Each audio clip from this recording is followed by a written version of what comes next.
Je ne peux pas me permettre de faire pipi n'importe où. Marie, à 71 ans, quand on vit dans sa voiture au deuxième sous-sol d'un parking, de quoi on a le plus peur? Est-ce qu'on a le plus peur de l'isolement ou est-ce qu'on a peur pour sa sécurité? J'ai peur de la solitude. Les femmes représentent 40% des personnes sans domicile fixe. Pourtant, elles se rendent invisibles. Alors vous restez digne, vous êtes bien habillé, vous tentez d'être propre, vous gardez la tête haute. Est-ce que vous aussi, vous rendez invisible? Bien sûr que je suis invisible. Et après mon travail, vers 14h, je vais m'asseoir à l'intérieur de la mairie pour que Madame le maire n'oublie pas que j'ai fait une demande de logement depuis 15 ans et que je suis dehors. Et bien, je suis invisible. De toute façon, vous êtes tous en train de m'écouter. Mais quand vous allez vous coucher ce soir, rentrer chez vous, vous allez prendre une douche. Vous allez manger votre soupe chaude. Et la vieille, elle rentre dans sa voiture toute seule. Et je pense que j'ai le droit d'avoir un toit. Je ne demande pas un château. On m'a fait des propositions, le préfet, dans d'autres villes. Mais moi, je ne veux pas quitter Puteaux. Ça fait 30 ans que je suis à Puteaux. Quand j'étais petite, jeune, j'étais obligée de partir du Portugal. Parce que c'était une dictature. Et mon père risquait la prison. Ouais. Et maintenant, je vais être obligée de repartir de Puteaux. Je dis non.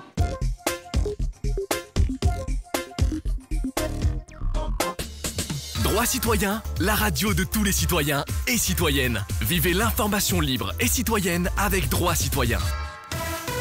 Rendez-vous avec, c'est le rendez-vous avec toute l'actualité politique, éco, sociale, culturelle et citoyenne. Une émission de Gilles Charles, présentée par Gilles Charles, animée par Gilles Charles. Tout Gilles Charles, en long et en large sur Droit citoyen, le média libre et citoyen.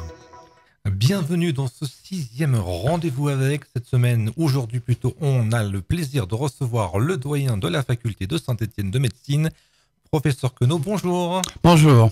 L'ancien doyen. Ouais, vous faites tout jeune encore. On a juste une question pour commencer, c'est comment allez-vous? Écoutez bien, mais j'ai beaucoup de chance de pouvoir me confiner dans une région que nous connaissons bien, qui est le Pilat, à Saguenay-Malifaux, donc j'ai pu marcher, j'ai pu me balader dans un tout petit cercle, mais enfin, voilà. Donc c'est une chance immense, mais je vais quand même vous dire que j'admire, j'estime tous ceux qui ont été confinés dans des conditions extrêmement difficiles, et Dieu sait qu'il y en a. Et on peut évidemment leur demander de continuer à être très prudents, mais on peut aussi comprendre qu'il y ait maintenant véritablement besoin de reprise, non seulement de travail économique, mais aussi d'une vie, d'une vitalité. Alors dans cette émission, on va parler bien évidemment beaucoup de médecine, on va parler un petit peu de politique, parce qu'on parle toujours un peu de politique dans cette émission, et puis on va un peu parler de vos origines, parce que vous êtes issu d'une famille qui a fait beaucoup de choses à Saint-Étienne. On peut le dire, hein, c'est la maison Thuanne. Oui. Donc si on pouvait voir un peu votre parcours, et puis un peu comment est née cette grande maison Thuanne. Écoutez, ce qui est très important, et les Stéphanois doivent le savoir, mon grand-père, Maurice Thuanne, qui était un personnage extraordinaire, dirigeait cette entreprise Thuanne, entreprise de tissu élastique, bien avant de venir à Saint-Étienne, et c'est notre vous voyez, entreprise, enfin cette entreprise qui était localisée au nord de Paris, a brûlé un certain jour, et catastrophe bien entendu, mais le grand-père avait l'idée que c'était pas une localisation idéale et que peut-être cet incendie allait lui donner l'idée d'un nouveau départ. Et il avait fait l'école de tissage de Mulhouse, et il a été a priori plutôt dans l'Est, à Mulhouse, et puis il a fait un tour de France. Et il s'est arrêté à Saint-Étienne, et il a dit: Suzanne, ma grand-mère, fais tes valises. Vous savez, je sais pas que un certain aphorisme. Fais tes valises, on va s'installer à Saint-Étienne.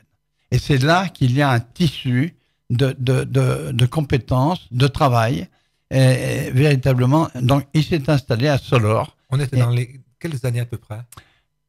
Ça, c'était juste avant la Deuxième Guerre mondiale. Oui. Et ce qui fait que, donc par ailleurs, je voue un véritable culte à mes grands-parents. Saint-Genès-Malifaux s'explique aussi un petit peu par ça, parce que moi, j'ai vu arriver les Américains qui nous lançaient des chewing-gums à la fin de la guerre à Saint-Genès. Et disons que pour dire des choses plus sérieusement centrées sur la finalité de l'entreprise, Maurice Thuann a eu l'idée d'orienter son usine vers le tissage médical, donc vers le médical, avec les bandes et une certaine bande biflex qui a été une révolution et une invention, au sens où il a un beau jour fabriqué une bande qui s'étirait dans les deux sens et qui restait d'ailleurs un composant extrêmement important Bon, alors actuellement, il y a des orthèses, il y a énormément de choses. C'est une entreprise qui a été dirigée ensuite par mon père, Jean Queneau, et actuellement brillamment par ma sœur Elisabeth Ducotet, et qui a donné une expansion internationale qui est absolument indiscutable, mais en restant fidèle à Saint-Étienne. Mais votre grand-père, c'était un médecin, c'était un chercheur, mon grand-père,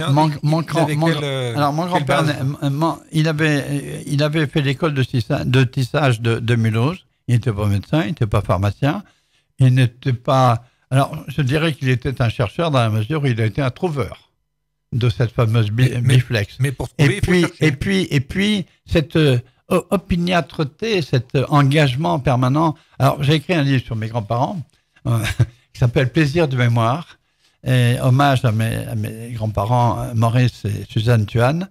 Et parmi les chapitres, il y en a un qui s'appelle Grand-père mourait tous les dimanches.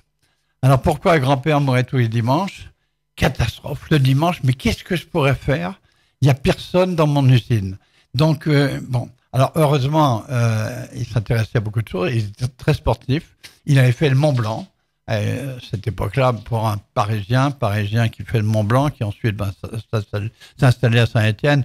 Bon, il y a une part d'originalité et surtout de personnalité. C'était un homme d'une exigence extraordinaire, pas toujours très facile de caractère, et qui, le dimanche matin, avait perdu ses repères, parce que pour lui, on travaillait 365 jours sur 365. Il n'y a pas de leçon de mémoire, de morale dans ce que je dis, mais c'est vrai que c'était l'optimisation du travail sous la forme d'un travail créateur, engagé, extrêmement attentif, justement. Alors, quand j'ai dit tout à l'heure, c'était pas un scientifique sorti d'une école, des grandes écoles scientifiques, mais c'était précisément quelqu'un qui avait un sens de l'invention, de l'observation. C'était quelqu'un de très attentif. Il fallait aussi avoir un peu le sens du commerce, non? Oui, bien sûr. Oui, bien sûr. Mais c'était un homme chaleureux. Ah ben pour lui, quand je disais qu'il n'y avait pas de vacances, c'est vrai. Pour une jeune femme qui est dans la région strasbourgeoise, j'ai des souvenirs très précis de mes voyages avec mon grand-père. J'avais une dizaine d'années. Et les vacances consistaient à aller voir les médecins et les pharmaciens. Et alors, je me rappelle de voyages en Alsace absolument extraordinaires. Et on prenait un tout petit peu le temps de voir le ballon de Gabulaire. Mais franchement, à condition qu'il y ait un médecin à côté et que ça soit justifié par une application de faire connaître les tissus du groupe Thuann. Voilà. Et puis après ça, mon père et ma sœur, je ne vais peut-être pas détailler tout cela, mais ont eu un rôle là aussi avec des éléments de progression très, très importants, très inventifs là aussi. Et alors, si vous ne me posez pas la question, j'y réponds quand même déjà. C'est que, alors, Elisabeth Ducotet, qui est la PDG du groupe Thuann actuellement, depuis que mon père lui a cédé, a toujours été très réactive. Elle avait été réactive il y a quelques années pour fabriquer des masques lors de l'alerte sur le virus. À China, je crois. Et là, elle a été immédiatement réactive par rapport aux besoins de masques, puisque manifestement, il y a eu un problème de masque. Bon, on ne va pas faire un débat là-dessus. En tout cas, parmi les industriels qui étaient top pour redémarrer, réinventer et réacheter des machines et les faire fonctionner pour ce rôle de santé publique. Ça, je crois que il faut bien le dire. Alors, si vous ne m'interrogez pas, là aussi, je vous dis ce que je pense des masques. C'est un élément absolument fondamental de la lutte contre ce virus, y compris maintenant, avec les distances sociales et avec les gels, et puis les autres précautions, évidemment, et notamment les distances sociales, je le redis. Mais vraiment, sortez masqués. J'ai mon masque ici. Et je veux dire aussi que je vais faire le lien avec l'Académie nationale de médecine, dont j'ai l'honneur d'être membre depuis presque 20 ans, comme titulaire. Et l'Académie a écrit pratiquement tous les jours un communiqué, presque tous les jours. Et parmi ces communiqués, il y en a un dont le titre a été parfaitement trouvé, « Au masque citoyen ». Et là, je crois que, et il faut bien se dire, il faut que je vous laisse la parole aussi, bien sûr, excusez-moi, mais j'ai envie de dire que l'enjeu est toujours dans les masques et dans la distanciation sociale, parce que ça peut, la crainte du rebond, si on veut l'éviter, au masque citoyen, et puis à distance. J'ai 2 questions techniques alors. La première, c'est on est chez Tuan, on n'est pas fabricant de masques. Je ne sais pas si vous avez la réponse, mais comment on s'adapte? On transforme les machines, on fait venir d'autres machines pour faire des masques? Oui, on fait venma d'autres machines, on achète d'autres machines. Ah, donc on a acheté spécialement d'autres machines? Oui, tout à fait. Très bien. Oui, et elle, ma sœur Elisabeth, s'est adaptée, bien évidemment, de façon extrêmement exigeante aux normes AFNOR, pour ne pas les nommer. Et là, disons qu'il y a eu un travail, je dirais, tout à fait dans l'esprit du grand-père, c'est-à-dire avec une minutie extrême. Alors, je ne fais pas de publicité pour ces masques-là, mais disons que le groupe Tuan a fait partie, encore une fois, des industriels très engagés et qui ont fait un travail. Il y en a d'autres, bien sûr, y compris dans la région, et qu'il faut saluer parce que c'est là que se joue le match. C'est la deuxième mi-temps, si on peut dire, en espérant qu'il n'y ait pas de deuxième mi-temps. Mais si on veut éviter la deuxième mi-temps et pas prendre de but au cours de la deuxième mi-temps, les masques et les distanciations. Juste une question de santé à propos des masques. On a tous des masques qu'on a fabriqués nous-mêmes, qui sont en tissu un peu épais. J'avoue que j'ai du mal à respirer. Est-ce que c'est pas aussi un petit peu dangereux pour la santé, ces masques qu'on fabrique nous-mêmes et qui nous empêchent de respirer convenablement? Non, franchement, non. C'est pas dangereux. Non, c'est pas dangereux. De respirer son propre air, non, ça c'est pas dangereux. Alors que ça soit inconfortable, que ça pose certains problèmes, notamment lorsque on est obligé de le mettre très longtemps. Mais là, il faut au masque citoyen, je le redis. Non, mais j'avais la question, donc j'ai la réponse. Oui, la réponse elle est là. Alors, quant à la question de savoir si un masque artisanal, ça n'a pas d'intérêt parce que c'est pas AFNOR plus. Alors moi, je veux dire, il faut monter en gamme chaque fois que c'est possible, mais entre rien et un masque qui a déjà été fabriqué de façon artisanale, mais très correctement, il faut évidemment éliminer le rien, c'est-à-dire au masque citoyen. On reviendra sur la pandémie. On a parlé de Tuan, donc on va le mettre de côté maintenant. Comment le petit Patrice, quand il est petit, il décide de devenir médecin? Quel est aussi votre parcours et votre cheminement?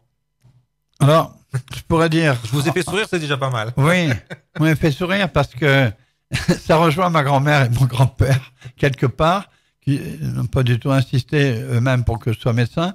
Mais il se trouve qu'ils habitaient un appartement qui donne sur l'hôpital Bellevue. Et cet appartement, qui est d'ailleurs extrêmement modeste, si vous allez le voir, c'est rue du Putrin, il y a encore marqué établissement Tuan, un appartement de 3 pièces. Mon grand-père était extrêmement attentif à ne pas vivre dans le luxe. Et de la grande fenêtre de l'appartement de mes grands-parents, je voyais l'hôpital Bellevue. Ça me faisait quelque part, je sais pas, je voyais les médecins dont on parlait, le docteur Bérard, le docteur... Alors, le choix véritablement, moi au départ j'ai fait maths sup, mon père était polytechnicien Et bon, a priori, une orientation scientifique était, bon, plus ou moins programmée, en me laissant la liberté. Hein, bon. Et puis, courant en maths sup, je me suis dit, c'est pas ça. J'ai envie de faire médecine, et je dois beaucoup à un de mes oncles, Pierre Queneau, frère de mon père, d'avoir finalement fait ce choix.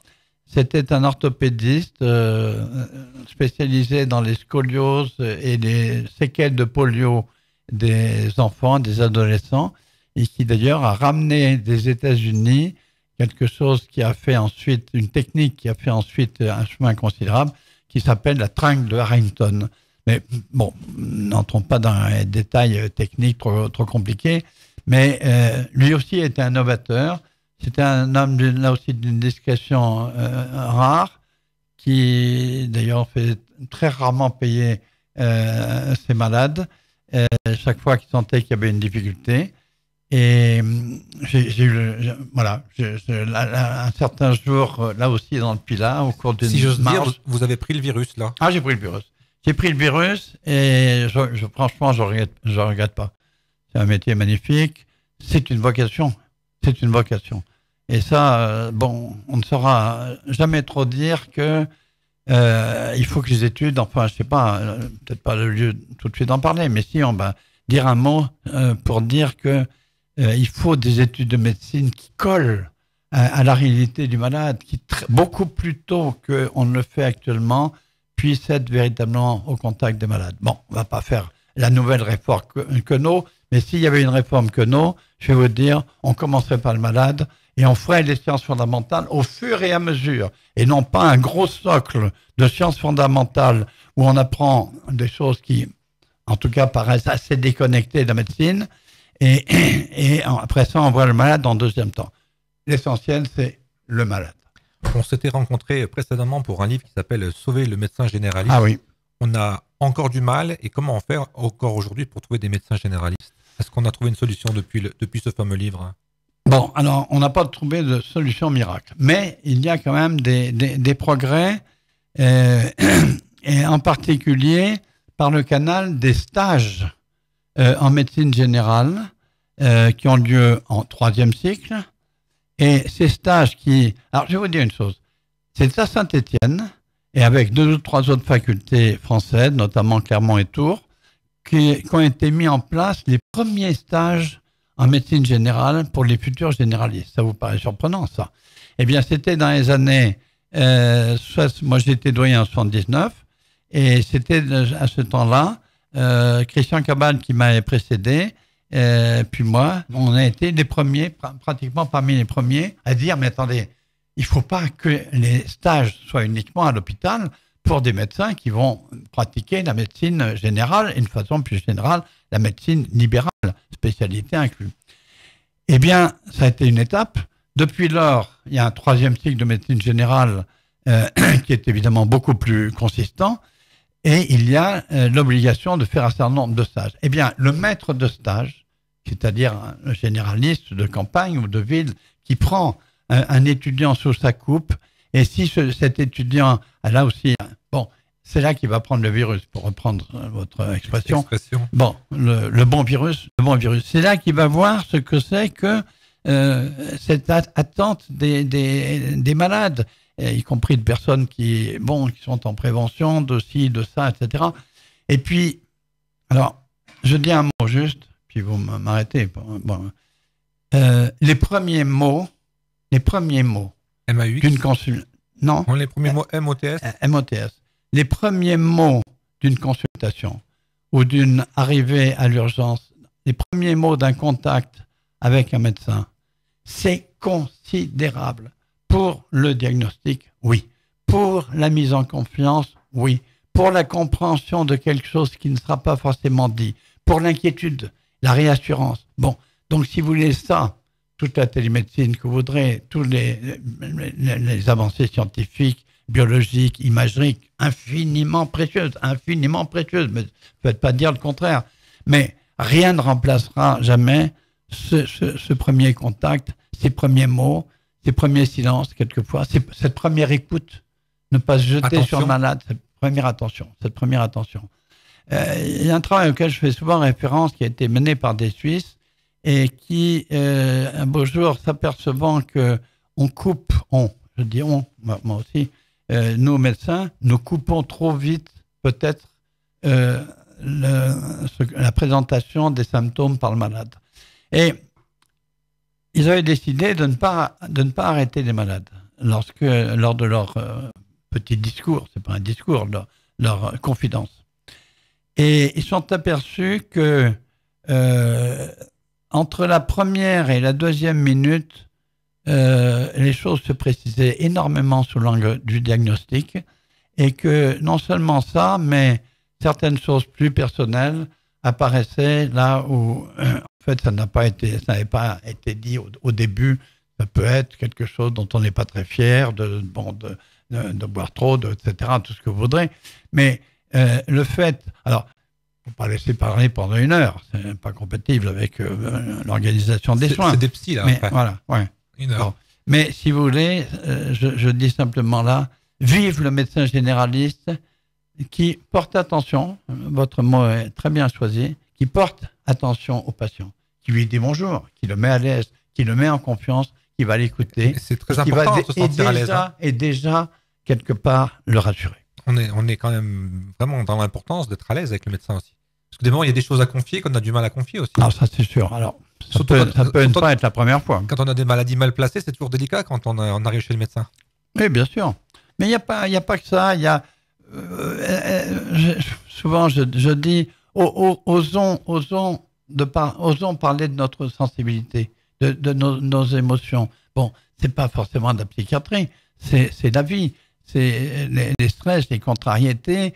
Enfin, il s'agit, vous savez, en médecine, il faut faire attention aux 2 écueils. Être trop dans l'organique et être trop dans le psychologique.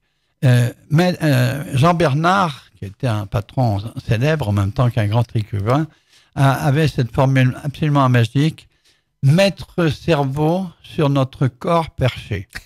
Et tout est dit.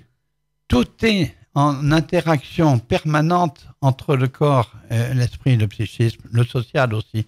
Donc, si vous voulez, toute cette dimension humaine, c'est pas du romantisme, c'est la base de la médecine. Et puis, bien sûr, tout ce qui permet d'y voir plus clair, biologie, imagerie, tout progrès, etc. La chirurgie moderne qui a fait des progrès considérables. Moi, je suis un rescapé de la chirurgie cardiaque. Peut-être pas un rescapé, mais enfin, en tout cas, j'ai été guéri de quelque chose qui me gênait énormément, d'un type de trouble du rythme. Mais et quand on voit ces progrès-là, c'est absolument extraordinaire. Mais le plus grand scientifique et le plus grand technicien, lui-même, qu'il soit aux urgences, qu'il soit le médecin de réanimateur, qu'il soit le cardiologue dans les moments difficiles, eh bien, cette écoute, cette attention, et je redis tout de suite, cette mise en confiance et cette réassurance, non pas pour dire, monsieur, vous n'avez rien, c'est pas grave, l'assurance pour le patient qu'il a été entendu et compris. Entre la médecine et le médicament, il n'y a qu'un pas. Quel est votre sentiment, on en a parlé en aparté, sur tous ces médicaments qu'on n'arrive même plus à trouver en Europe? Qu'est-ce qu'il faut faire là aussi? Ça, c'est terrible. Là, il y a véritablement la pandémie actuelle met en lumière un point qui est considérable, qui est qu'effectivement, la production très majoritaire des médicaments ne se situe maintenant plus en Europe, mais principalement en Asie, ou aux États-Unis, bien sûr. Là, il y a un problème. Je veux dire, là, le diagnostic, il est clair, et le traitement, il est clair. Il faut absolument faire revenir tout parti, en tout cas progressivement, les industries du médicament en France, ou au minimum en Europe. Mais j'aime assez bien dire en France, qui a eu un passé extrêmement riche en matière d'industrie médicamenteuse. Alors évidemment, je ne suis pas un économiste, je sais très bien l'argument, c'est celui du coût, c'est celui de savoir comment on peut faire en sorte que ça ne s'accompagne pas d'une augmentation des prix. Je ne sais pas ce qu'il faut faire, mais il faut aller dans ce sens. Et imaginons tout de même dans une situation, cette fois-ci, de guerre au sens d'échange totalement supprimé, et nous n'avons pas le moyen de nous soigner. Non, mais c'est impensable. On ne peut pas être un grand pays, et en plus de ça, un pays qui a été créateur et inventeur, et d'avoir vendu, laissé à distance nos créations, et le besoin du secours sanitaire, c'est capital. Ça soulève une question aussi, c'est est-ce qu'il faut trier les malades du coup? Parce qu'il y a des médicaments qu'on n'a pas ou qu'on a peu et on ne les donne pas à tout le monde et on choisit des classes d'âge et on choisit peut-être même des classes de populaires ou pas populaires, je ne sais pas, mais ça pose un autre problème. J'ai bien compris votre question. Votre question, elle est est-ce que au plus grave, au plus tragique de la pandémie, est-ce que dans certains pays, et éventuellement en France, on a trié des malades et on n'a pas réanimé des malades qui auraient dû l'être? Moi, je dis la réponse est non. Probablement non. Je ne dis pas qu'on ne puisse pas interpréter certains critères, parce que tout cela se base sur des critères, car dans certains cas, il est illusoire. Il est illusoire, non pas parce que ça consomme une machine, ça consomme trop de personnel, mais et dans certains cas, on est au-delà de telles possibilités de réanimation, de mise en place d'un ventilateur artificiel, par exemple. Moi, j'affirme que nous avons le privilège, et ça n'est probablement pas toujours le cas dans tous les pays, il y a la possibilité, et il y a eu, grâce à cet élan absolument considérable des médecins et des structures publiques et privées, il faut bien le dire, eu la possibilité de démultiplier les lits de réanimation. Là où au départ, ils étaient en nombre, en effet, insuffisant face à cette tragédie, 5000, et puisque on a pu passer en très peu de temps à 7500, qui a été le chiffre au moment du pic de l'épidémie. Je crois réellement, je veux rassurer les malades qui méritaient une réanimation avec ventilation ont bénéficié d'une réanimation avec ventilation. Ceux qui devaient être hospitalisés et pas forcément en réanimation l'ont été de la même façon. Alors, on parlait du manque de curares, par exemple. Bon, je pense que c'est une alerte. Et en tout cas, c'est un moment peut-être de remettre les pendules à l'heure pour dire rapatrions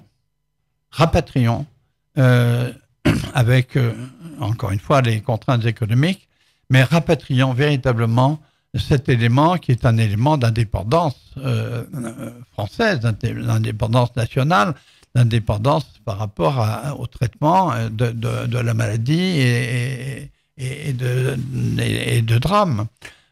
Moi, franchement, je savais qu'une grande part de la production était notamment en Asie. On ne peut pas laisser ça comme ça, c'est pas possible. Alors, ça ne veut pas dire de fermer les frontières, peut-être de tout rapatrier, mais on a besoin de cortisone. Bon, on a besoin d'antibiotiques, on a besoin d'anesthésiques, on a besoin de myorelaxants, de curares. Alors, on a besoin de matériel, bien évidemment, et on ne peut pas être dépendant d'autres pays, a fortiori de pays non européens. C'est impossible. Ça amène une autre question, c'est est-ce que la médecine, c'est quelque chose qui doit être rentable? Mais... Alors, la rentabilité, c'est quoi? Bon, effectivement, on ne produit pas des automobiles. On produit de la santé. Alors là, on peut poser la question. Quelqu'un qui est en bonne santé, il ne coûte pas cher. Ah non, il coûte pas cher. Donc, il faut maintenir les gens en bonne santé pour ne pas avoir des déficits au niveau budgétaire en santé. Mais vous savez, on a dit parfois des choses épouvantables. J'ose dire. Vous savez, le travailleur qui a fumé, un peu picolé, et qui meurt le jour de sa retraite. Il y en a beaucoup. Bon, non, mais... Il y en a beaucoup. On pourrait dire que c'est l'idéal, économiquement parlant. Ah. C'est une horreur. C'est une horreur. Hein. Bon, c'est une horreur. Alors, ce que je veux dire, c'est qu'effectivement, les personnes âgées coûtent cher, les malades chroniques coûtent cher, les malades handicapés coûtent cher. Bon, quel est le prix d'une vie? Quel est le prix d'une vie de qualité, d'une qualité de vie? Tout ça, ça se discute. Mais on va prendre deux exemples. On va prendre l'exemple de l'épidémie actuelle. Je n'ai pas envie d'entrer dans la polémique pour savoir pourquoi il n'y avait pas de masque. Bon, c'est tout un débat. Ce qui est certain, c'est qu'on aurait eu des masques, des tests. On aurait probablement, même certainement, évité une aussi longue période de confinement. Donc, vous voyez, l'évaluation économique, dans un cas, ça va coûter tant, mettons un chiffre 100, et puis de l'autre côté, on n'a pas dépensé ce chiffre 100, et on va avoir 1 milliard de coûts. Donc finalement, on va multiplier par X pouvant être 100 000, 1 million de fois, le prix de quelque chose qu'on n'a pas jugé utile. Bon. Mais je vais prendre un autre exemple. Je vais prendre l'exemple des accidents médicamenteux. Les précautions à prendre pour bien prescrire un médicament dans sa bonne indication, dans sa bonne posologie, dans le suivi par le malade de son traitement. Enfin, tout ce qui amène à la bonne pratique, et la bonne consommation et la bonne prescription d'un médicament. Eh bien, on va pouvoir dire quelquefois que ça prend du temps, en termes d'explication, d'éducation du malade, ce qu'on appelle l'éducation thérapeutique, et que ça va pouvoir justifier, par exemple, des consultations un peu plus longues ou répétées. Mais le jour où vous pouvez comparer des malades qui ont été bien éduqués et qui vont faire beaucoup moins d'accidents thérapeutiques que ceux qui ont fait un peu la folie furieuse avec leurs médicaments, c'est-à-dire au travers d'un mésusage, eh bien, je vais vous dire, le coût de l'accident par mésusage, alors il rembourse là aussi 1000 fois une consultation de qualité et qui aura permis de mieux gérer la prescription. Donc, il faut toujours voir que l'accident, il faut bien l'intégrer dans le calcul et que la qualité, et nous l'avons dit dans une lettre que nous avons, mon ami Jean-Gabriel Ballé, qui est un chirurgien stéphanois, et moi-même écrit voici 48 heures au ministre, à monsieur le ministre Olivier Véran, qui est un médecin, neurologue de Grenoble, et nous avons confiance a priori dans le fait qu'il sache être médecin en tant que ministre. Et la question de la qualité des soins au niveau du médecin, au niveau de l'infirmière, au niveau de l'aide-soignante, au niveau bien sûr du pharmacien, des autres professions de santé, la qualité coûte un certain prix. Mais la véritable qualité, elle est économique en termes d'économie de santé par rapport à de la médecine faite à toute allure, où on va rater le diagnostic, multiplier de façon folle les examens de laboratoire, la radiologie, etc.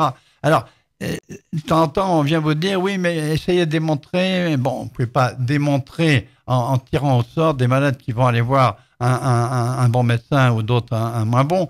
Bon, la majorité des médecins sont bons, il faut bien le dire, mais il y a la question du temps.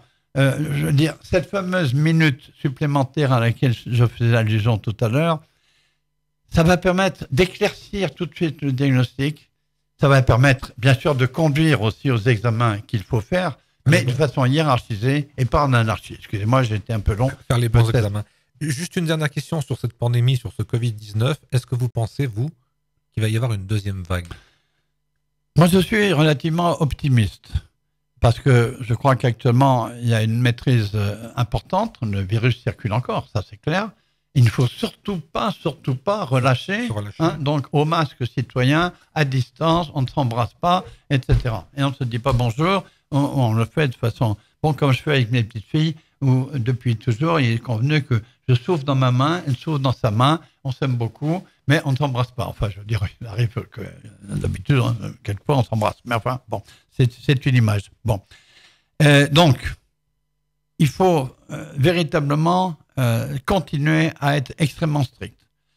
Mais quand même déconfiner progressivement avec les mesures qui sont mises en place par le gouvernement et par les scientifiques, et entre autres l'Académie de médecine, dont je vais dire un mot. À partir de là, j'ai deux craintes. Le fait qu'effectivement, il y a un laisser-aller excessif et que certaines habitudes soient reprises, certaines mauvaises habitudes, enfin, qu'on manque certaines précautions. Et pour faire simple, j'ai rien contre les boîtes de nuit, et j'adore le cinéma et le théâtre. Bon. Et les expositions aussi. Les expositions. Mais je vais vous dire, tout ce qui est à l'air, quand il y a du vent, quand il y a un courant d'air, il n'y a pas de virus. Enfin, bon, c'est une image pour dire que, à mon avis, déguster un café, un Perrier ou ce que vous voudrez dehors, dîner dehors, pourquoi pas aller au spectacle dehors. Certains spectacles. La saison s'y prête. Hein, la saison s'y prête. Moi, je me rappelle à la Bâtie d'Orphée, par exemple, on avait des soirées merveilleuses sous la lune. Bon, et puis une fois sur 15, il fallait mettre un manteau de pluie, mais enfin, ça, c'est pas un problème. Bon, alors tout ça, c'est pour dire, ma terreur, c'est tout ce qui se passe de façon confinée. Confinée au sens de un espace clos, enfermé, avec beaucoup de gens qui sont proches là, parce qu'évidemment, là, c'est les conditions idéales pour le virus pour se multiplier à partir d'une personne qui, de surcroît, le plus souvent ne saura pas qu'elle est infectée, parce que ça sera probablement au début, ou bien que c'est une forme peu apparente. Alors, l'autre, ça c'est la crainte numéro 1. Il y en a une deuxième, c'est que dans l'amélioration de la situation actuelle intervienne quand même un facteur climatique. Je n'en suis pas certain, je ne suis pas du tout savant dans ce domaine-là, mais c'est quand même évoqué par certains, et on peut l'imaginer, et qu'il y ait donc le risque à ce moment-là d'une récidive à l'automne. Ça, c'est un risque, et j'allais dire, ça renforce le point numéro 1, c'est-à-dire que pendant l'été, il ne faudra pas être complètement paranoïaque, mais il faudra quand même respecter toujours ces mesures barrières de base. Très bien. J'ai entendu qu'on allait avoir un été très très chaud, même une canicule. Est-ce que là aussi, ça pose d'énormes problèmes de santé pour les personnes qui sont un peu faibles et un peu âgées? La canicule a tué beaucoup par le passé et tue certainement chaque année. Et notamment, je vais vous dire, moi j'ai été médecin interniste, rhumatologue, et puis on m'a confié un étage complet de gériatrie. À l'époque, j'étais interne à Lyon. Je redis qu'il n'y avait pas de faculté à Saint-Étienne. Pour ceux qui seraient ennuyés de savoir que j'ai fait la médecine à Lyon. Bon, il n'y avait pas de choix. Lorsque vous êtes dans une période très chaude, comme une ville comme Lyon, qui a vraiment des moments de canicule très élevés, il faut bien suivre tous les malades, surtout les malades âgés, parce qu'ils se déshydratent sans s'en apercevoir. Et tout d'un coup, vous apercevez qu'il n'a pas bu depuis un jour, depuis 2 jours, et que c'est déjà peut-être trop tard, ou espérons-le, ce n'est pas trop tard, et on peut les perfuser et les faire revenir à la vie. Mais je veux dire par là que il y a un risque de mourir de déshydratation, également lorsqu'on fait une très grande fièvre, mais notamment aussi pendant la canicule. Et surtout, si on est un petit papy, moi je suis un petit papy, je suis un vieux petit papy, plein d'arthrose, etc. Mais, c'est les personnes seules. Il faut penser aux personnes seules. Là, j'ai pris l'exemple d'un étage d'un hôpital. Mais, oui, la solitude est un facteur de risque considérable. De désespoir, de tristesse, d'abandon, de glissement, comme on dit, glissement vers une autre patrie, peut-être. Mais, vous savez, il faut toujours être très en alerte vis-à-vis des personnes âgées et notamment, en effet, l'été, avec le risque de canicule. Ça, c'est absolument certain. La déshydratation, cliniquement, pour nos médecins, c'est quelque chose qu'on ne ressent pas toujours. Le plus souvent, on ne la ressent pas. Une autre question aussi, vous nous avez précisé en arrivant, vous étiez en visioconférence ce matin au sujet du thermalisme. Alors là aussi, c'est un sujet, c'est comme un peu les cinémas ou les restaurants, c'est beaucoup de monde. Comment ça va se passer à votre avis? Comment on envisage le futur dans le thermalisme, sachant que ça brasse énormément de monde? Bien sûr. Alors, c'est pour moi l'occasion de vous redire que l'Académie de médecine a travaillé beaucoup. Moi, j'ai travaillé personnellement, enfin, de toute façon, les communiqués sont anonymes et approuvés par le conseil scientifique, spécialisé pour les questions liées au virus. Notamment, j'ai travaillé beaucoup sur justement les seniors. Quand on a dit seniors, 75 ans, 81, 83, 65, enfin, non. Ce qui compte, c'est les personnes humaines. L'âge fait partie indiscutablement, notamment vis-à-vis de ce virus, d'un facteur de risque. Mais enfin, les pathologies cardiaques, le diabète, l'obésité, etc. Et puis, malheureusement, il y a aussi des personnes qui ne sont pas âgées, qui sont des personnes à risque. Tout ça, c'est pour dire, ne nous balançons pas un chiffre fixe. Ça, c'est absurde. Mais je vais répondre à votre question sur le thermalisme. Alors, le thermalisme concerne une majorité de personnes âgées. C'est un facteur de risque encore. Dans des atmosphères qui sont confinées, plus ou moins confinées. Et je ne peux pas vous détailler ni vous lire le communiqué que nous avons proposé ce matin même au secrétaire perpétuel de l'Académie et au comité scientifique responsable du virus. Mais effectivement, on est dans l'application de mesures barrières et de mesures d'hygiène extrêmement importantes qui amèneraient à ce que les réouvertures se fassent indiscutablement avec moins d'affluence, avec beaucoup de respect des distances, avec le respect de... alors, la question des masques, moi j'y reviens, là, de toute façon, moi je vais vous dire tout de suite, il faut que les curistes soient masqués, sauf peut-être lorsqu'ils ils sont dans la piscine, enfin, mais en tout cas, les entrées, les sorties, les allées aux toilettes, bon, et il faut d'autre part que les soignants soient masqués. Alors c'est peut-être très difficile et pénible à supporter si on exerce un métier de kinésithérapeute en atmosphère de surcroît assez humide pendant toute la journée, mais nous plaidons pour des mesures très strictes. Avec ces mesures très strictes, excusez-moi, là je crois que l'ouverture va pouvoir être décidée, je ne sais quand exactement, mais... On ne va pas arriver dans un problème de rentabilité aussi si on a beaucoup de monde. Ça c'est le même problème que le restaurant, si vous voulez. Ouais.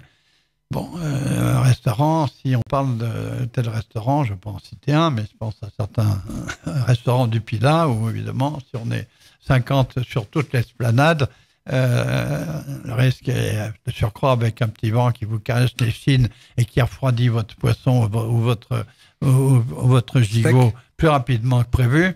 Là, il n'y a pas grand risque. Mais alors, c'est le problème de l'espacement. Il appartiendra de voir. Alors, je crois que pragmatisme. J'ai parlé du pragmatisme du grand-père tout à l'heure. Je crois qu'on apprend au fur et à mesure de cette épidémie et au fur et à mesure des indications et des précautions que l'on prend. Ça ne peut pas être une réouverture brutale, ça c'est sûr. Et il va falloir réouvrir les stations thermales. Mais en effet, en termes de rentabilité, je pense que ça sera effectivement avec des difficultés de rentabilité indéniables. Ça, c'est tout au moins.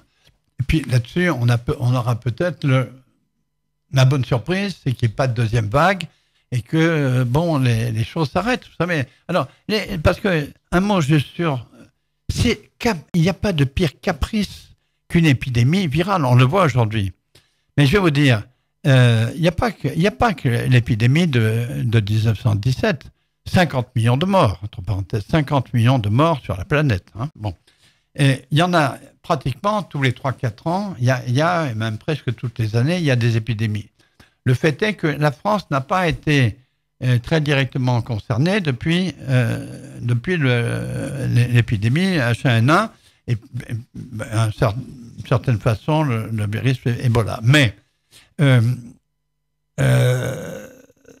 l'inquiétude, elle est permanente. Nous sommes démunis, presque complètement démunis, par le fait que nous n'avons pas de traitement actif sur les virus. On a des traitements actifs sur les bactéries. Bon. En se méfiant d'une chose, c'est que de plus en plus, les bactéries s'amusent à se muter et devenir résistantes à beaucoup de nos médicaments. Mais enfin, on reste quand même très bien armé vis-à-vis des maladies infectieuses, y compris une endocardite infectieuse, une septicémie, etc. Bon. Mais vis-à-vis du virus, on n'a pas grand-chose. En plus de ça, il passe son temps à muter, il se défile, bon. Alors, ce que je veux dire, c'est que les spécialistes, enfin, je suis un petit peu long, excusez-moi. Non, mais vous avez non, pas, mais hein. Disons que c'est pas quelque chose, sur... Vous éteindrez en partant. Oui. Non, ce que je veux dire, c'est l'Académie de médecine, pour revenir à elle, organise chaque année, écoutez-moi bien, chaque année, une séance complète sur les virus émergents. Bon, cette séance, j'allais dire, n'intéresse personne. Nous intéresse, nous, les médecins. Intéresse, évidemment, bon. Mais on organise une grande conférence médiatique sur pas mal de nos réunions. Quand on fait la réunion sur les virus émergents, les journalistes ne se précipitent pas, parce que, bon, le virus émergent, bon, je sais, il émerge, mais enfin, ailleurs, en Afrique, ces pauvres Africains, etc., ces pauvres Chinois, etc. C'est d'ailleurs un peu ce qu'on a dit au début. On a dit, oh ben, quel malheur, bon. Et puis, la réalité, elle est que, tout d'un coup, il y en a un qui se faufile. Et on peut le prévoir. On ne peut pas dire lequel et quand, mais moi, je peux vous dire que, tous les spécialistes, je ne suis pas un infectiologue, bon, mais il est certain que nous aurons d'autres épidémies. On peut espérer qu'elles soient le plus modérées possible. On peut aussi espérer, je ne suis pas très sympathique, qu'elles touchent plus d'autres pays que le nôtre. Bon, soyons quand même mondialistes, des citoyens du monde, et espérons que ce ne soit pas le cas non plus. Bon, mais il y aura manifestement des nouvelles épidémies qui imposent, en tout cas, de gérer la prévention. Très bien. D'ailleurs, vous avez fait un courrier. Alors, j'ai vu avec le professeur Bali, comme on l'a cité tout à l'heure, professeur très compétent, puisque je l'ai consulté au mois d'octobre. Ça, c'est la parenthèse. Vous avez écrit au ministre de la Santé, Olivier Véran, pour la réforme de l'hôpital public pour une gouvernance médicale. Alors, est-ce qu'on peut avoir des précisions sur ce long courrier? Et pourquoi avoir écrit au ministre? Alors, pourquoi avoir écrit au ministre? Parce qu'il est médecin. C'est un grand frère, c'est un collègue qui exerce à Grenoble, de surcroît à 150 km de Saint-Étienne. Des voisins.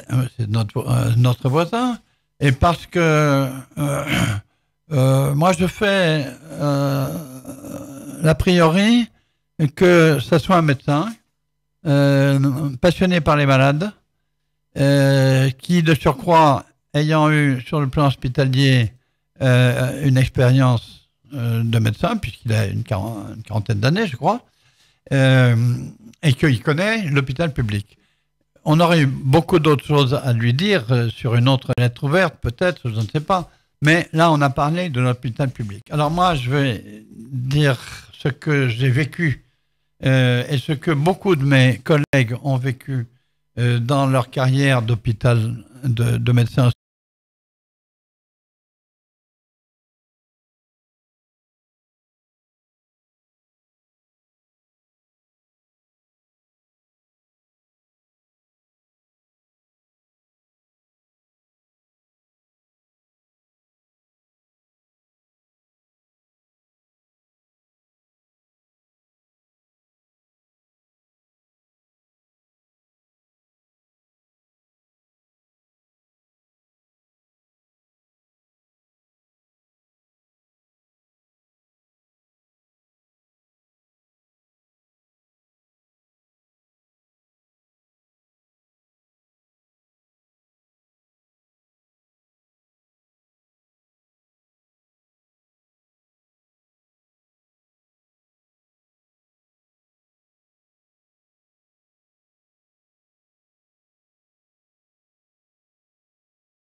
décisions doivent être, bien sûr, mais je pense aussi que comme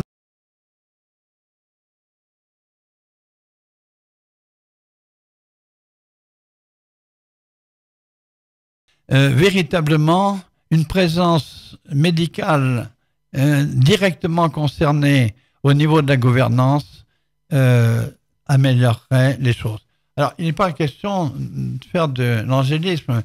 Bon, moi, je suis médecin, je ne suis pas un économiste, je ne suis pas un financier, etc., etc. Mais il apparaît, et bon, encore une fois, je n'attaque personne, je ne pense nommément à personne, mais quand même, erreur de décision concernant les investissements, concernant l'organisation des soins. Alors là, pardonnez-moi une parenthèse, mais ces très grands services qu'on réunit sous forme de pôles sont-ils toujours très homogènes? Est-ce que l'unité de soins... Bon, alors là, j'ai l'air d'être le vieux type de 82 ans dans 8 jours qui vous dit c'était vachement mieux avant, etc. Bon, mais il faut être très très près du concret. Un malade, c'est follement concret. Hein. Et quand on consulte un médecin, le malade, il a besoin d'une relation, on en a parlé, extrêmement intime, mais à l'hôpital, ça ne peut pas être des médecins interchangeables, etc. Je veux dire, moi qui suis passé sur le billard quelques fois, il y a une chose qui me gêne beaucoup. Ça ne m'a pas été préjudiciable, je demeure d'accord. Mais on passe en consultation d'anesthésie.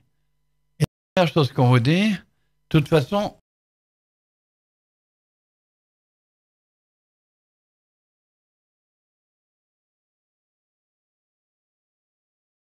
considéré comme normal et automatique, que de toute façon, on va dissocier le consultant d'anesthésie et la personne qui assume la responsabilité de l'anesthésie. Moi, ça me gêne. Et je peux même vous dire une chose. Moi, j'ai vu plusieurs fois, même la veille, je demandais, bon, alors finalement, qui va prendre la responsabilité de mon anesthésie? J'aimerais savoir. Alors, on m'a dit, non, ça sera marqué probablement sur le tableau et eux-mêmes le seront au dernier moment. Alors, je ne sais pas si c'est comme ça le cas partout. Ça ne concernait pas Saint-Étienne, je le précise d'ailleurs dans le cas présent, au moins pour 2 fois. Il m'est arrivé de me faire soigner aussi à New York qu'à Saint-Étienne pour des raisons, disons, de localisation et d'urgence. Bon, mais non, les médecins, c'est comme dans les services, il faut faire la visite tous les jours. Nous, on a fait la visite tous les jours, y compris le samedi et le dimanche. Bon, on est d'accord, les horaires de soins, la disponibilité, elle a un peu changé. Mais je ne veux pas trop entrer dans le détail, mais une équipe de soins, médecins, pharmaciens, infirmiers, aides-soignants, kinés et les autres, ça vaut de l'or. Ça concourt de la personnalisation et de l'humanisation des soins.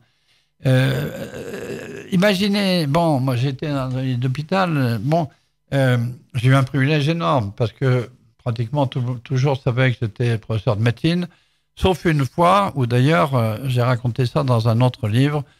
Oui, mais ils ne sont pas là, ces livres-là.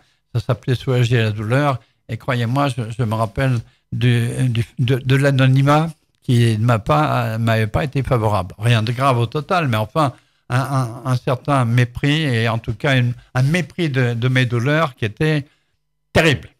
Terrible. Je n'arrivais pas à convaincre. Bon, vous savez, c'est l'histoire du type. Non, mais je vous le jure, j'ai mal. Prouve-le si tu es un homme. D'accord, bon. Bien. Alors, tout ça, c'est pour dire, je crois aux équipes de soins. Je crois à des unités de soins à échelle humaine. Bien sûr, ça ne veut pas dire qu'il y a une étanchéité entre telle porte et telle autre, s'il y a plus de malades de cardiologie et un peu moins de gastro-entérologie, etc. Mais n'agirons pas au départ avec l'idée des grands ensembles comme étant la solution miracle et première. On va terminer avec 2 sujets. Un notamment qui vous tient à cœur actuellement, c'est l'avenir de l'université de Saint-Étienne. Absolument. Alors là, je dis, et je pense que l'enchaînement est excellent, parce que, oui, il est excellent. Small is beautiful. Yes. L'université d'Oxford est à 80 km des universités londoniennes. L'université de Genève est à 60 km de celle de Lausanne. L'idée selon laquelle on serait plus fort, nous Saint-Étienne, en investissant, en devenant une partie, une petite partie, minoritaire évidemment, d'une université dont je tiens à vous dire que le projet ministériel l'appelle non pas l'université de Lyon-Saint-Étienne, mais l'université de Lyon, point. Bon, moi je ne peux pas imaginer que ça soit bénéfique. La recherche, c'est pas Lyon-Saint-Étienne. Moi je travaille avec les Lyonnais. Tous mes amis travaillent avec les Lyonnais. Donc ce que je dis, c'est pas un plaidoyer contre les Lyonnais. C'est un plaidoyer pour dire que, bien entendu, il y a une convergence en matière de soins, en matière de complémentarité, dans des spécialités, que ce soit en médecine, et je l'imagine évidemment ailleurs, en sciences, en lettres, en droit, etc., etc. Mais au total, parlons de recherche, la recherche, elle est mondiale.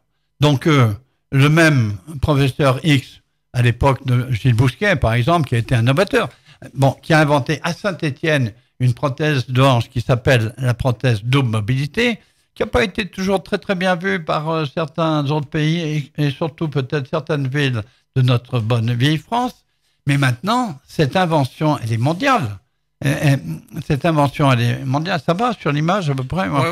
On vous voit bien. On voit bien.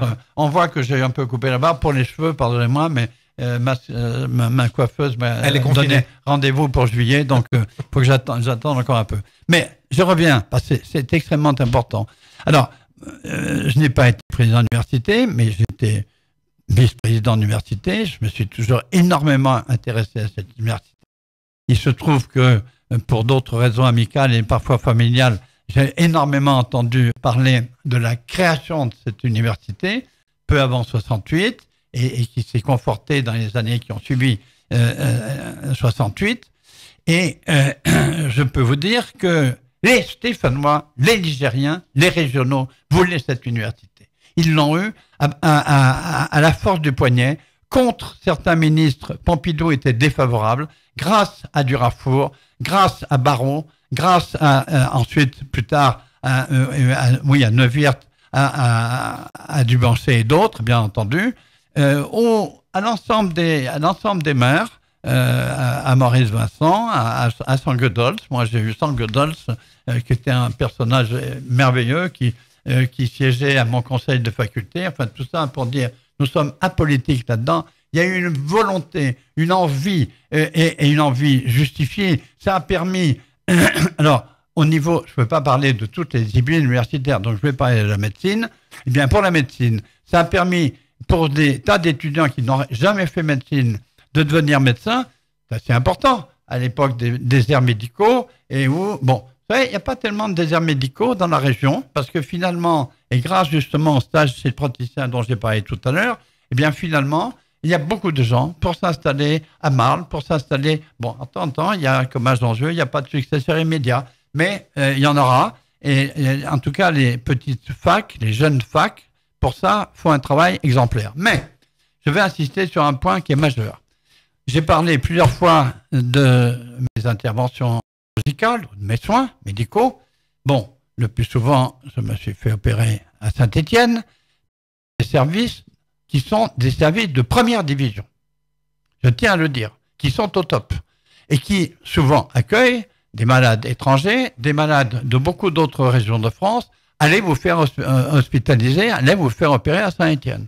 Eh bien ça, je vous déclare que c'est le fait d'avoir une faculté ambitieuse, tonique, qui a véritablement joué le jeu, avec souvent peu de moyens, mais en même temps une liberté et une créativité. J'ai pris l'exemple de Gilles Bousquet. on pourrait prendre la néphrologie, la chirurgie cardiovasculaire, la neurochirurgie et beaucoup de choses, l'orthopédie bien sûr, par les successeurs, Fariso notamment, de Gilles Bousquet. Mais en médecine, de même, on a eu, je ne veux pas dire moi ça pour personnellement, moi Patrice Queneau, mais on a eu des médecins absolument remarquables, on a des médecins absolument remarquables. Moi je veux dire, le service de cardiologie médicale, si on n'a pas l'autonomie, si on ne garde pas l'autonomie, et là, c'est-à-dire l'organisation des structures hospitalières liées à la faculté de médecine et donc à l'université,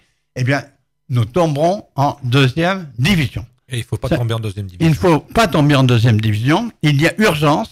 Il y a des décisions qui sont dans la seringue, comme on dit, c'est-à-dire très avancées, pour supprimer l'université autonome et libre de Saint-Étienne et l'inclure dans l'université, que tout le monde entende bien, l'université de Lyon, pas l'université de Lyon-Saint-Étienne. Les papiers du ministère, je les ai, et ils mentionnent bien l'université de Lyon. Eh bien ça, c'est pas pour faire de la gaudriole et défendre les territoires, encore que les territoires doivent être effectivement reconsidérés, mais c'est pour dire que l'université de Saint-Étienne perdra beaucoup, au moins en médecine. Là, j'ai toute légitimité pour le dire, si elle s'alliait à Lyon, dans une position qui sera une position évidemment de dépendance.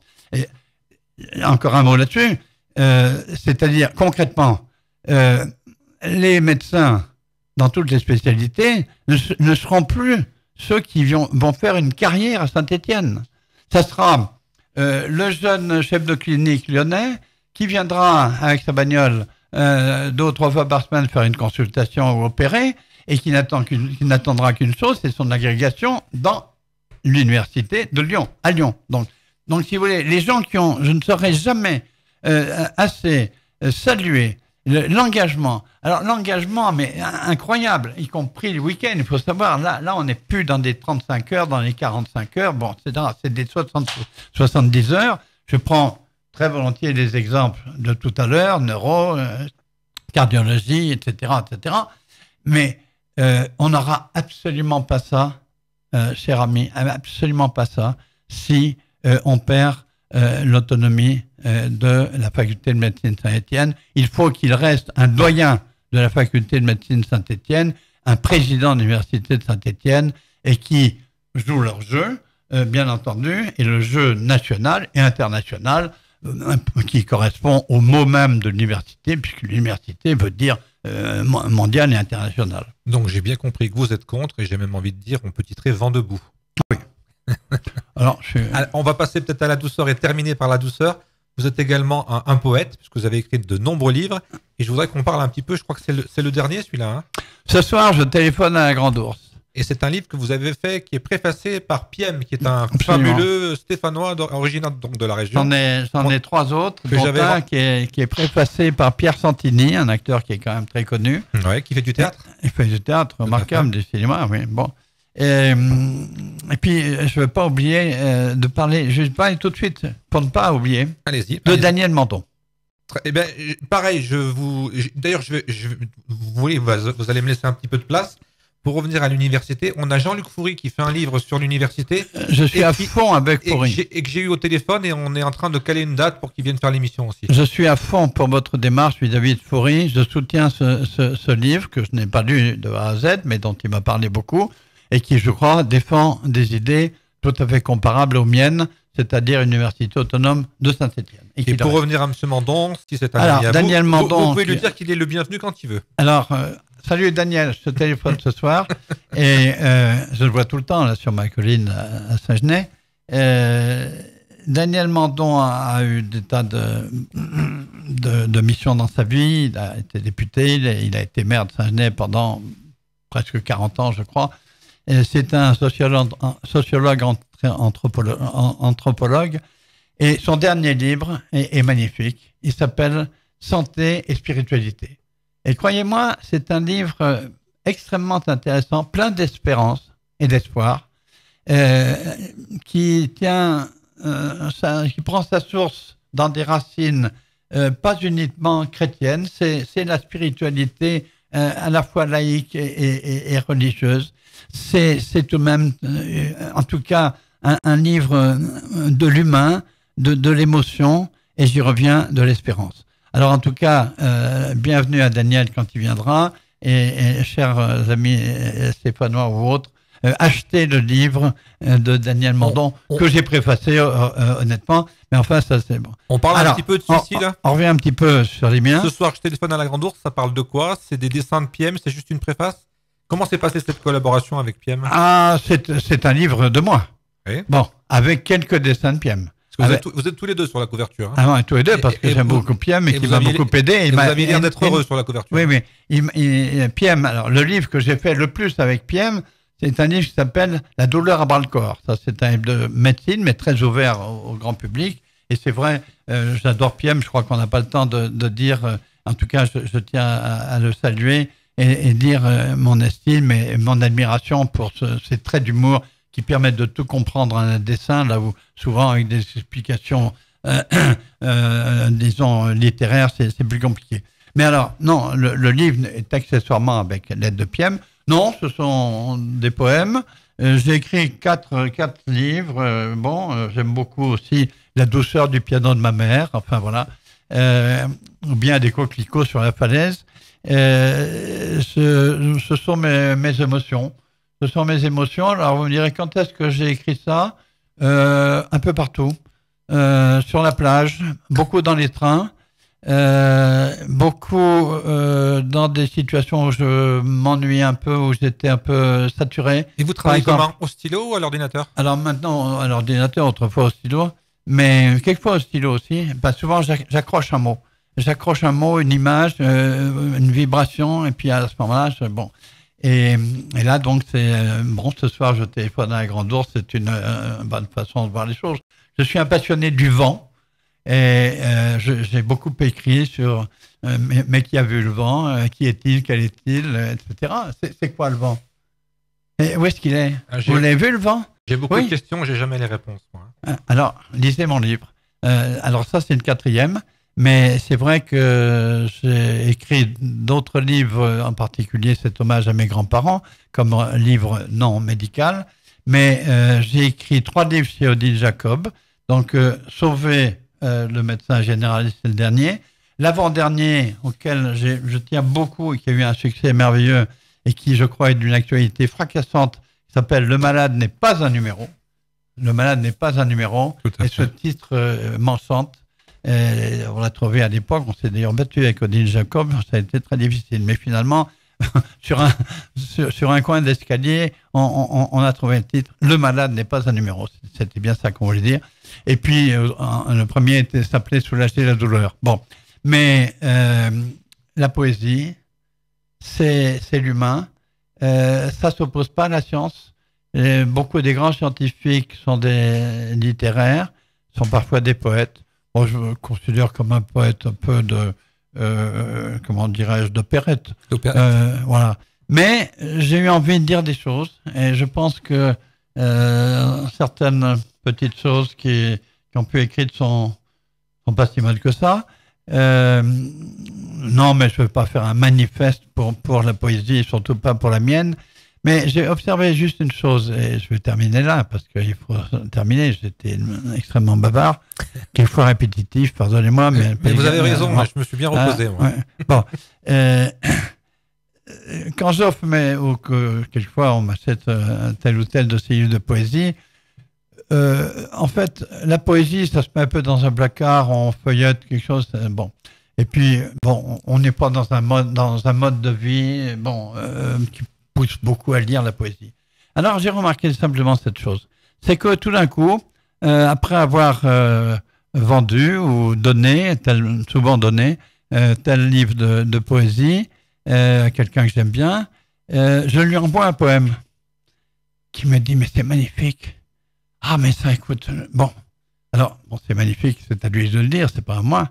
Et je lui dis « Mais tu sais qu'il est dans le livre que je t'ai offert il y a 10 ans. » Ah oui, c'est vrai, mais je un petit peu feuilleté. Enfin, tout ça, c'est pour dire que la poésie, je crois que là aussi, comme les médicaments, par exemple, c'est une question de posologie. De dosage? De dosage, oui, de dosage. Et il est bien de lire un peu de poésie, un joli poème d'un grand auteur, d'un petit auteur. Bon, vive l'émotion. Dernière question pour terminer. Quel est le planning du professeur Queneau dans les semaines qui viennent? Est-ce que vous envisagez aussi, on était dans l'épidémie, le retour des salons du livre, les manifestations comme celle-ci? Vous allez dire que je suis bavard, mais... non, oui, je ne vais pas le dire. Non, mais disons que tout ce qui peut être... D'abord, je reviens à mon obsession. Tout ce qui est en plein air, à mon avis, a des chances de pouvoir se remettre en place. Donc, il faut faire des salons en plein air. Normalement, oui. Mais faites le salon à Saint-Genis-Malifaux, en plein courant d'air, ou dans la plaine du Forez. Enfin, bon, à ce moment-là... les livres voleront, les pages voleront. J'ai des amis qui font un festival à Servières, du côté de Norétable, au mois d'août. Très bien où c'est. Il faut y aller faire un tour. Bah oui. En plus, c'est un magnifique village. Alors, par ailleurs, si vous voulez que j'y participe, bénévolement, bien entendu, moi, je suis à 100%. Dès qu'il y a un contact possible. Si ça se trouve, ils vont vous écouter, ils vont vous contacter. Écoutez, voilà, bon. Gratis prodéo, si possible avec un petit coup de rouge à un moment donné, sans excès, bien entendu. Et puis, quelques mots de poésie sur une femme qui danse sur la mer. Alors là, on est parti en plein dans les songes. Une dernière chose, avant de dire au revoir, on a aussi quelqu'un qui écrit des livres, qui est fort célèbre aussi du côté de Saint-Étienne. C'était l'ancien directeur de la communication de l'Opéra. Et puis, il était aussi à la communication de Fermi. Il sera aussi dans l'émission le 20, je crois. C'est Daniel Courriol. Oui, bien sûr. Qui viendra nous parler d'un livre qu'il a écrit sur des recherches qu'il a fait sur des tirailleurs. Et nous, on peut donc nous écouter tous les jours de la semaine, du lundi au vendredi, sur la web radio à 19h15. Et puis cette émission, elle est aussi disponible tout le temps. On nous voit en vidéo, on nous voit, on sourit, on rigole, on se gratte les bras. C'est disponible aussi sur les réseaux sociaux. Ouais. Patrice Queneau, merci beaucoup d'être venu. Je m'excuse encore pour les 5 étages. On ne l'avait pas calculé. Écoutez, ça a été une bonne mise en condition, finalement. Voilà. Bon. Et puis, je vous retrouve avec plaisir dès que vous avez une nouvelle actualité. Merci. Alors, très volontiers. Merci de ce temps de conversation, parce que c'est tellement agréable de ne pas avoir uniquement 1 minute 33 pour parler. Là, j'ai pu m'épancher et donner, y compris mes coups de gueule. Et je reviens sur l'université de Saint-Étienne doit rester libre et indépendante. Et évidemment, universellement connectée. Très bien, on se dit au revoir et puis on se dit à la prochaine. La semaine prochaine, un petit détail, parce qu'on était très bavard aujourd'hui. Donc la semaine prochaine, on aura 3 invités politiques. On aura 2 candidats de la mairie de Rive-de-Gier. On aura Vincent Bonny et Jean-Pierre Granata. Et on aura également vendredi un candidat. Je voulais parler politique de Saint-Étienne, on n'a même pas eu le temps. On aura donc un invité vendredi, c'est Pierre Courbon qui viendra nous parler du deuxième tour et de la fusion de sa liste avec Olivier Longeau. Donc on parlera beaucoup politique la semaine prochaine. Je veux quand même dire, c'est que l'enjeu de l'université de Saint-Étienne, c'est un enjeu politique aussi. Très bien sûr. Merci beaucoup, Patrice Queneau. Merci à vous. À bientôt. Merci. Et puis nous, on se retrouve sur les ondes de Droits Citoyens. À bientôt. Bonsoir. Rendez-vous avec tout Gilles Charles, en long et en large sur Droits Citoyens. Droits Citoyens, c'est de l'information libre et citoyenne, en vous sollicitant pour recueillir votre ressenti sur une actualité qui vous ressemble. Retrouvez toutes nos actus sur notre page Facebook droitscitoyens.info ou sur www.droitscitoyens.fr.